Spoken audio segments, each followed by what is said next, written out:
ত্রয়োদশ জাতীয় সংসদ নির্বাচনে ৩৫ বিজিবি ৩টি জেলায় বর্তমানে মোতায়েন রয়েছে। জামালপুর জেলা, টাঙ্গাইল জেলা এবং কুড়িগ্রাম জেলা।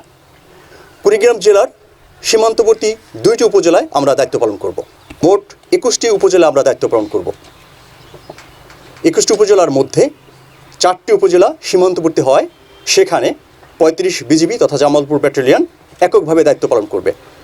অর্থাৎ এই 4টি উপজেলা, জামালপুর জেলার 2টি, বকশীগঞ্জ ও দেওয়ানগঞ্জ উপজেলা এবং কুড়িগ্রাম জেলার 2টি উপজেলা, চর রাজীপুর উপজেলা এবং রৌমারী উপজেলা, এই 4টি উপজেলায় সেনাবাহিনী মোতায়েন থাকবে না। এককভাবে বিজিবি মোতায়েন থাকবে এবং আমরা বেসামরিক প্রশাসনকে সর্বাত্মক সহযোগিতা প্রদান করব। 21টি উপজেলায় 21টি অস্থায়ী বেস ক্যাম্প স্থাপনের মাধ্যমে বর্তমানে আমাদের কার্যক্রম পরিচালনা করছি।